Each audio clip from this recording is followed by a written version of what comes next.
রোজা 30টা যদি রাখতে পারেন এবং সঠিকভাবে যদি খাবার গ্রহণ করতে পারেন, সঠিকভাবে লাইফস্টাইল যদি মানতে পারেন, 60-70টা রোগ নাই হয়ে যাবে। আপনার রিপোর্টের আলোকে আপনাকে যেই খাবারগুলো দেওয়া হবে এর ভিতরে খেয়ে যদি 30টা রোজা রাখেন তাহলে 80% আপনি সুস্থ হয়ে যাবেন। প্লিজ হুকুম করে যে তোমরা তয়েব খাবে না, তোমরা খাবে খবিশ খাবার। তা আমরা খবিশ খাবার খাই। আসসালামু আলাইকুম, সবাই কেমন আছেন? আলহামদুলিল্লাহ, রাব্বুল আলামিন, মহান রাব্বুল আলামিন আমাদের সৃষ্টিকর্তা, তিনি আমাদেরকে যে জ্ঞান দান করেছেন, অর্থাৎ আমরা যে পবিত্র কোরআন পেয়েছি, আল্লাহর কিতাব, এবং আমরা আমাদের একজন শিক্ষক প্রিয় নবী হযরত মুহাম্মদ সাল্লাল্লাহু আলাইহি ওয়াসাল্লাম, আমরা তাকেও পেয়েছি। আল্লাহ তাআলা শুধু কিতাব দেননি, তিনি সঙ্গে সঙ্গে শিক্ষকও আমাদেরকে দিয়েছেন। এটা হচ্ছে পবিত্র একটি রমজান মাস, যেখানে আমরা 30টি রোজা রাখি।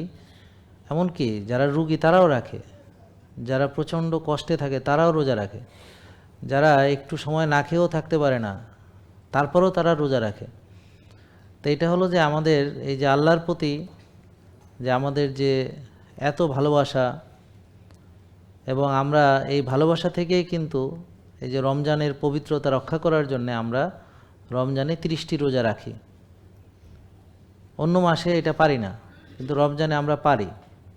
এই মাসটি একটি বিশেষ রহমতেরও বটে, এবং এই মাসের যে রহমত এবং এটার যে বরকত, এই যে আমাদের কিন্তু এই রহমতের 10 দিন কিন্তু চলে গেল, এবার হলো মাগফিরাত শুরু হয়েছে।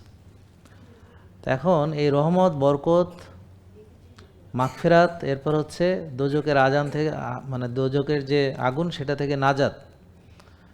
আমরা যেমন দোয়া করি রব্বানা আতিনা ফিদ দুনিয়া হাসানা ওয়া ফিল আখিরাতি হাসানা ওয়া কিনা আযাবান নার, মানে দোয়ার 3টি অংশ। একটি হচ্ছে দুনিয়ার যে ভালো, আখিরাতের ভালো, আর দোজকের যে আগুন থেকে মুক্তি। তাহলে এইখানে দেখেন আল্লাহ তাআলা 3টি ভাগে এই মাসকে ভাগ করেছেন, এবং আপনি রোজা সঠিকভাবে রাখলে এবং তার সঙ্গে আপনি যদি সঠিক লাইফস্টাইলটাও মানেন, যেটা পবিত্র কোরআনে বর্ণিত, প্রিয় নবী হযরত মুহাম্মদ সাল্লাল্লাহু আলাইহি ওয়াসাল্লাম যেভাবে তিনি দেখিয়ে দিয়েছেন, তাহলে হবে কি আপনি দুনিয়াতেও ভালো থাকবেন, আখিরাতেও ভালো থাকবেন, এবং দোজকের আগুন থেকেও আপনি মুক্তি লাভ করবেন। আমাদের সবসময় চেষ্টা করতে হবে যে আখিরাতের চিন্তা করতে। যেমন আমরা হয়তো অনেকে আজকে রোগে কষ্ট পাচ্ছি, কারো ক্যান্সার হয়েছে, কিন্তু ক্যান্সার থেকে সে একদিন মুক্তি লাভ করবে, ক্যান্সার থেকে সে মারা যাবে। ক্যান্সারের কষ্ট কিন্তু একমাত্র মৃত্যুই এসে ক্যান্সারের কষ্ট থেকে মানুষকে উদ্ধার করে। আপনি ক্যান্সার রোগী দেখেছেন কিনা? আমি আমার জীবনে অনেক ক্যান্সার রোগীকে একদম লাস্টের দিকে এসে দেখেছি। অর্থাৎ ধরেন ক্যান্সার রোগী, তারা তো প্রথমে তাদের সামর্থ্য অনুযায়ী চিকিৎসা করায়, বাড়ি বেচে, গরু বেচে, সব বিক্রি করে, কেউ কেউ ইন্ডিয়াতে যায়, তারপর ধার দেনা করে, পরে যখন আর চিকিৎসা খরচ মোটে চালাইতেই পারে না, তখন গ্রামে নিয়ে ফেলে রাখে, মানে আর কিছু করার থাকে না। তো তখন আমরা ওই যে গ্রামে যখন আমরা ধরেন উপজেলা লেভেলে কাজ করি, তো ওদের বাসায় গিয়ে গিয়ে ওদের দেখতে হয়, কারণ তখন আর ওদের উপায় থাকে না, যে তাকে যে টাকা পয়সাও থাকে না যে কোথাও নিয়ে চিকিৎসা করাবে, আর তাকে বাড়ি থেকে বের করারও কোনো উপায় থাকে না। তখন আমরা মাঝে মাঝে এরকম যায় দেখি শেষ অবস্থা। তারা আমাদেরকে কি বলে জানেন? বলে কি, একটা ইঞ্জেকশন দেন স্যার, মাইরে ফেলান, কথা বললে বাইরে মাইরে ফেলেন। কারণ কি, আমি এই ব্যথা সহ্য করতে পারতেছি না, আর ব্যথার ওষুধ মারারও টাকা নেই। ব্যথার এগুলো দামি দামি ওষুধ লাগে, মরফিন টরফিন লাগে, প্যাথেডিন লাগে, ওগুলো অনেক দামি দামি দামি ব্যথার ওষুধ লাগে ওদের। তো এখন আমি ব্যথা সহ্য করব সেটাও পারতেছি না, ব্যথার ওষুধ মানে কিনবো সেই টাকাও নেই। তাহলে আমার একটাই করেন যে ইঞ্জেকশন দিয়ে মেরে ফেলেন, যে আপনাদের কাছে কোনো ইঞ্জেকশন নেই। কিন্তু অনেকে আমাদেরকে এটাও বলে যে আপনারা যে এত নিয়মকানুন মানতে বলেন, তা আপনি বাঁচবেন কয়দিন? আমার কথা হলো, মরে তো সবাই যাব, কিন্তু ওই রকম ওই ক্যান্সার রোগীটা তো মরেনি, সে তো মরার চাইতেছে, মৃত্যু চাইয়েও পাইতেছে না। তা আপনার পরিস্থিতি যদি সেরকম হয়, যদি না মরেন, তখন কি হবে? ওই অবস্থা যদি আরও কয়েক বছর বেঁচে থাকেন, যদি না মরেন, আল্লাহ যদি মৃত্যু না দেয়, তখন কি হবে? তখন কিভাবে সহ্য করবেন? তাইলে আমরা তো ভাবি যে আমরা আর কয়দিন বাঁচবো, যা খুশি তাই করে ফেলি, আমরা আর বাঁচবো কয়দিন?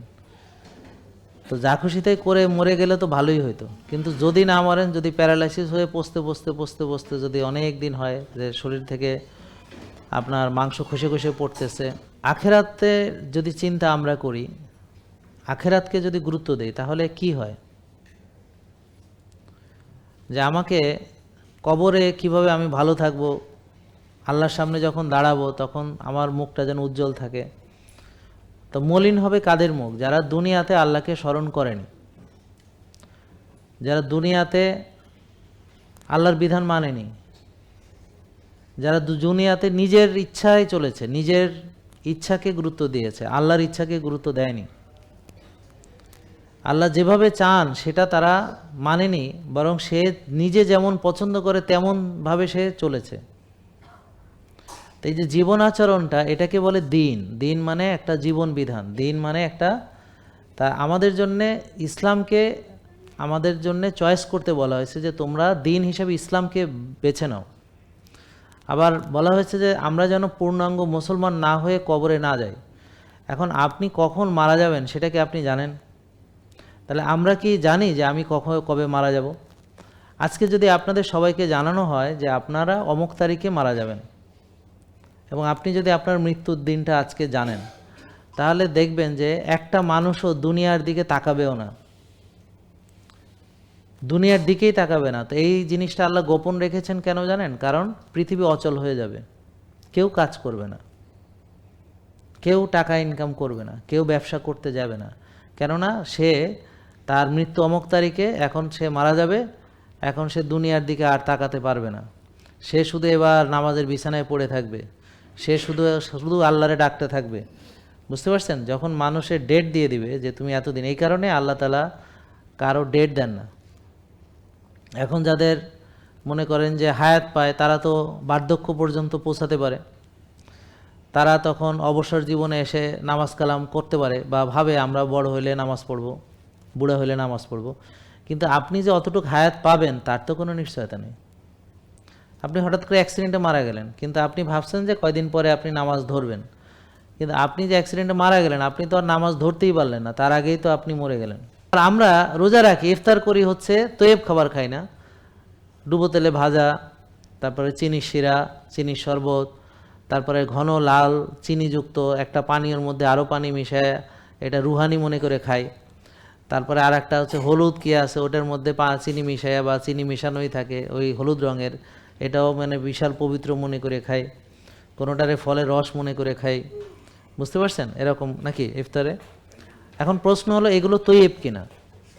এটার উত্তর হলো বিজ্ঞানসম্মতভাবে এটার উত্তর, এটা তো তৈব নয়, বরং এটা আমার বডিতে প্রদাহ তৈরি করে, আমার বডিতে টক্সিসিটি দেয়। তো ধরেন একটা লোক সুস্থ, সেও যদি এই খাবার খায় সে রোগী হবে, কারণ এগুলো হলো ইনফ্ল্যামেটরি ফুড। এটা বডিতে ইনফ্লামেশন বা প্রদাহ তৈরি করে, বডিতে টক্সিসিটি দেয়, এবং ইনসুলিন স্পাইক করে, সুগার স্পাইক করে, যার ফলে আমার পরবর্তীতে আস্তে আস্তে এই লোকটা রোগী হয়, তার ডায়াবেটিস হয়, তার উচ্চ রক্তচাপ হয়, তার ফ্যাটি লিভার হয়। তাহলে তৈব খাবারের সংজ্ঞা হচ্ছে আল্লাহ যেটা যেরকম দিয়েছেন ওরকম।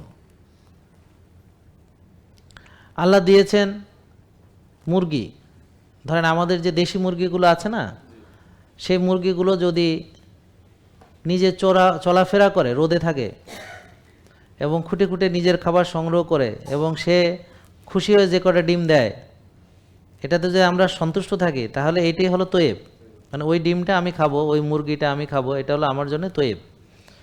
কিন্তু আমরা নিজেদের চাহিদা মেটানোর জন্য যখন মুরগিটাকে এমনভাবে বড় করি, এমন ফিড খাওয়াই, এমনভাবে তাদেরকে একটা জায়গায় বড় করি যে দ্রুত বড় হয়, অনেক ডিম দেয়, বেশি ডিম দেয়, তাড়াতাড়ি বড় হয়।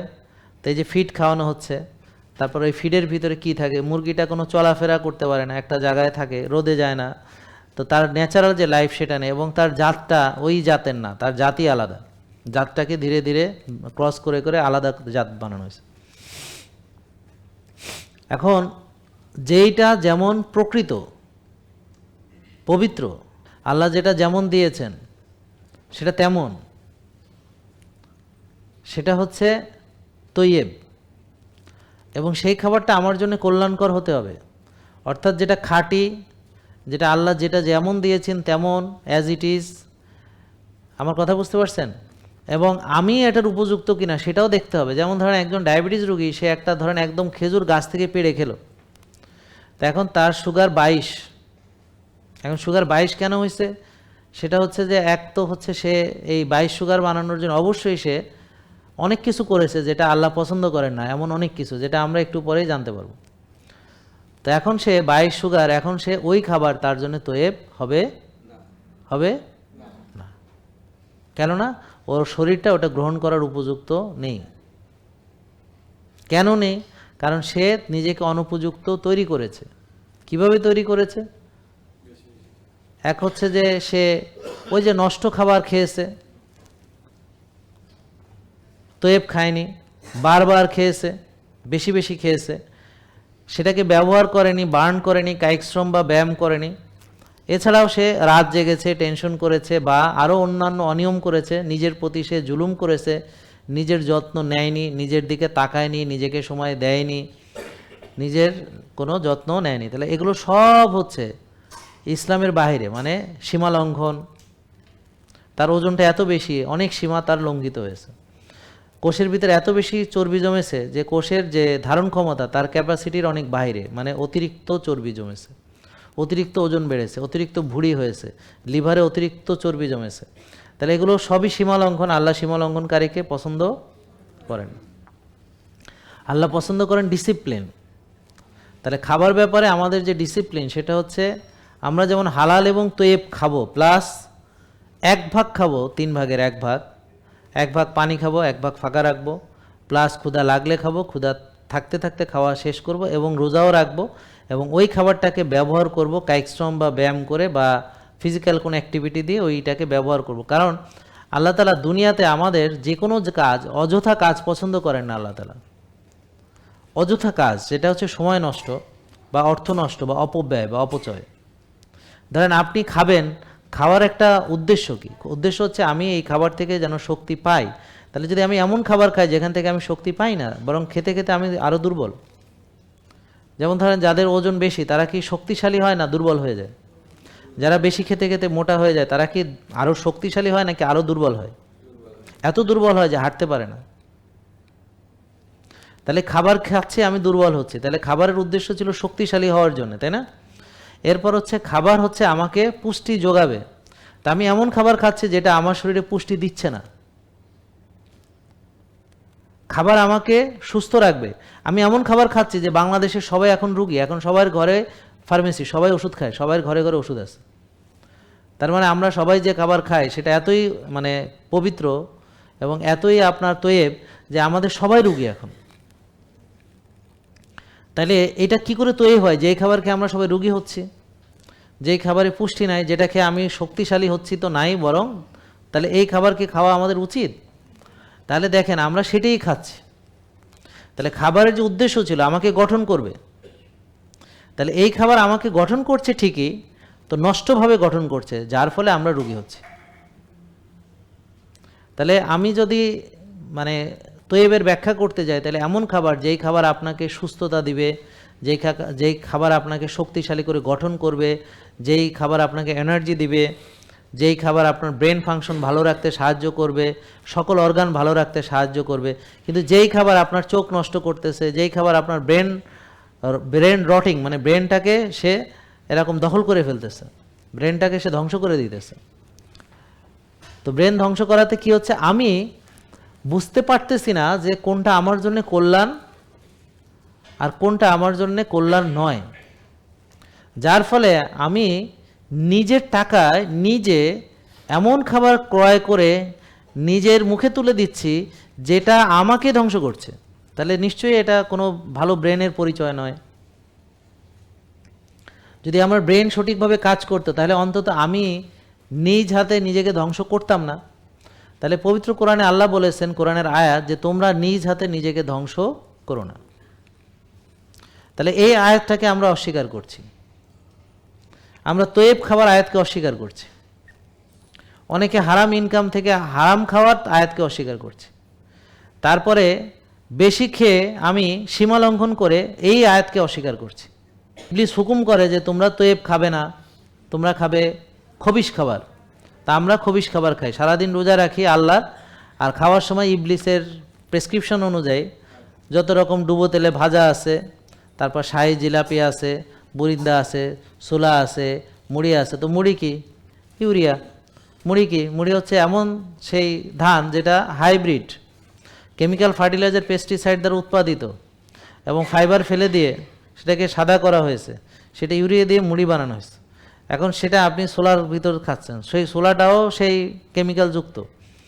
তারপরে আপনি আবার সয়াবিন তেলে ভাজছেন, তারপর সাথে শাহি জিলাপি, সেটা হলো হাইব্রিড গম, কেমিক্যাল ফার্টিলাইজার পেস্টিসাইড দ্বারা উৎপাদিত, সেটা আবার ফাইবার ফেলে দেওয়া হয়েছে, এখানে আছে গ্লুটেন, সেটাকে আবার ওই যে নষ্ট একটা সয়াবিন তেলের সাথে বা আরও খারাপ কিছুর সাথে খামি করে আবার ডুবো তেলে সয়াবিনে ভেজেছে, যেটা আলকাতরার মতো হয়ে গেছে, যেটাকে আপনি বলতে পারেন পোড়া মোবিল, রিপিটেড হিট, অ্যাক্রিলামাইড।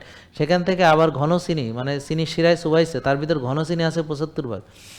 তো এগুলো, এটা আমি পবিত্র, আবার রং আছে তার ভিতরে, আবার মসমসা হওয়ার জন্য আরও কিছু কেমিক্যাল মেডিসিন ব্যবহার করে, যেগুলো কিছু মেডিসিন আসে কাপড় ইন্ডাস্ট্রির জন্য, সেটাকে তারা ব্যবহার করে।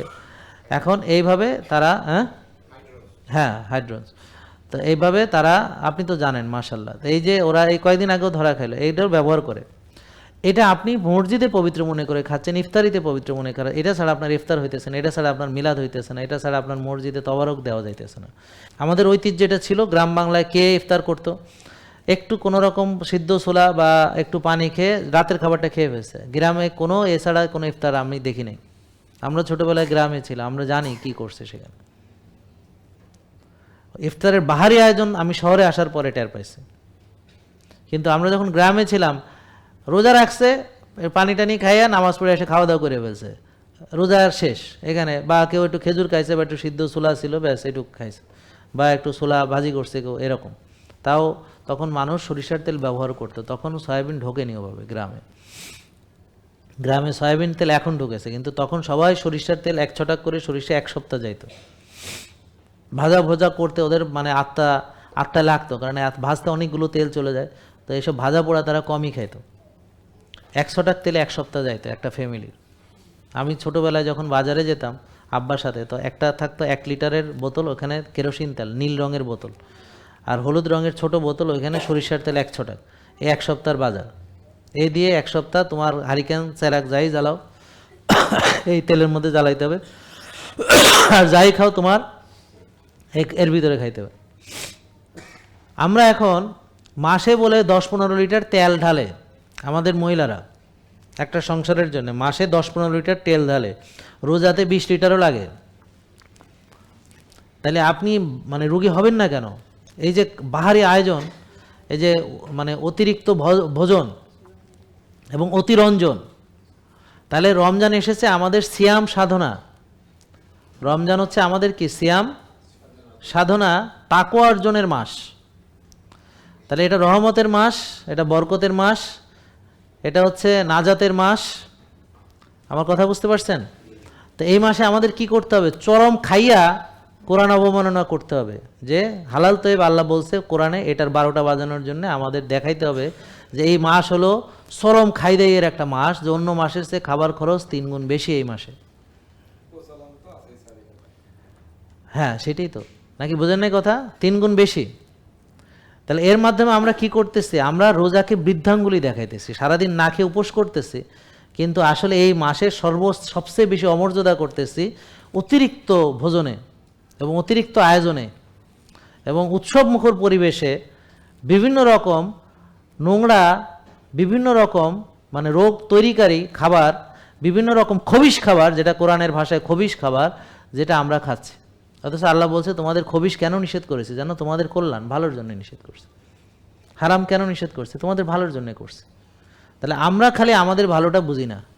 আল্লাহ যতই চেষ্টা করছে আমাদেরকে বাঁচাইতে, আমরা এমন পদ্ধতি, যেমন রোজা 30টা যদি রাখতে পারেন এবং সঠিকভাবে যদি খাবার গ্রহণ করতে পারেন, সঠিকভাবে লাইফস্টাইল যদি মানতে পারেন, 60-70টা রোগ নাই হয়ে যাবে। এখন এই রোজার উপকারিতা থেকে আমরা নিজেদেরকে বঞ্চিত করার জন্য আমরা চরম খাওয়া দাওয়ার আয়োজন করেছি।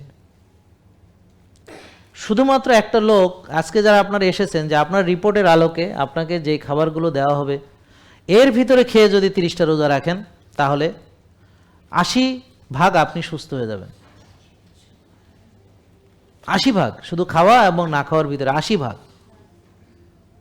আর খাওয়ার কারণে রোগ হয় 80 ভাগ। রোগের জন্য খাবার কতখানি দেয়? 80 ভাগ দেয়। এখন বলতে পারেন 85, 75, ভাই এটা আমরা একটা গড় করলাম আর কি, মানে এটা হলো আমরা একটা বললাম যে মূল দায়ী হচ্ছে খাদ্য। এই কারণে প্রিয় নবী হযরত মুহাম্মদ সাল্লাল্লাহু আলাইহি ওয়াসাল্লাম প্রাকৃতিক খাবার পছন্দ করতেন, সবসময় অলওয়েজ প্রাকৃতিক খাবার পছন্দ করতেন তিনি। এবং আমাদেরকে এই প্রাকৃতিক খাবার খাওয়ার নির্দেশ দিয়েছেন যেটা প্রকৃতিতে আছে। বিজ্ঞান আবার গবেষণা করে দেখেছে যে একটা মানুষ যদি খাওয়ার পরে ঘুমাইতে যায় তাহলে কি হয়। হজমের জন্য দরকার হলো আপনি খাওয়ার পরে একটু হাঁটাচলা করলেন।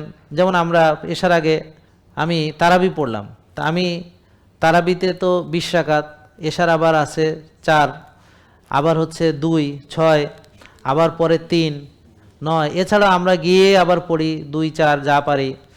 হ্যাঁ, তা প্রায় 30-এর বেশি। তাহলে কি হলো, আমার হজমটা ভালো হলো, আমি এসে ঘুমাইলাম, ঘুমটাও ভালো হলো। কিন্তু যারা এসার পরে এসে খায় বা তারাবি পড়ে এসে খায় তাদের ঘুমও ভালো হবে না, তাদের হজমও ভালো হবে না।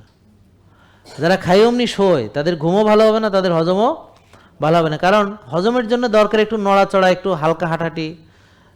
খাই অমনি শুলে হজম হতে ভালো না। হজমের জন্য ভালো কি একটু নড়াচড়া, মানে ব্যায়াম না, হজমের মানে খাওয়ার পরে ব্যায়াম না, খাওয়ার পরে হাঁটাচলা, খাওয়ার পরে নামাজ পড়া, মানে শরীরে একটু মুভমেন্ট, হালকা মুভমেন্ট। যেটা আবার বেশি জোরে দৌড়াইলে আবার ডায়রিয়া হয়ে যাবে। হ্যাঁ, রানার্স ডায়রিয়া বলে একটা কথা আছে, যে রানার্স ডায়রিয়া, যে রানাররা অনেকক্ষণ দৌড়ায় তো মাঝখানে খাইলে পরে দেখা যায় খাওয়া মানে ডায়রিয়া শুরু হয়, দৌড়ের মধ্যে ডায়রিয়া হইতেছে, এটাকে বলে রানার্স ডায়রিয়া। বুঝতে পারছেন? তো হজমের জন্য দরকার হলো প্যারাসিম্প্যাথিক রিল্যাক্সেশন। তাহলে নামাজ একটা রিল্যাক্সিং কাজ, হাঁটা একটা রিল্যাক্সিং কাজ, এই জন্য এরকম রিল্যাক্সিং কিছু।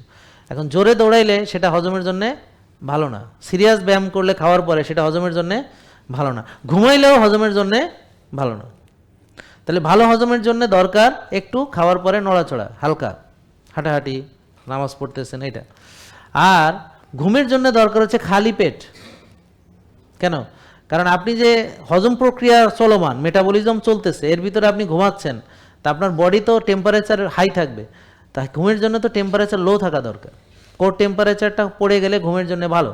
এই জন্যে আমরা অনেক সময় গরমে ঘুমাইতে পারি না, ঘামায় যাই, ঘুমাইতে পারি না, আছে না এরকম?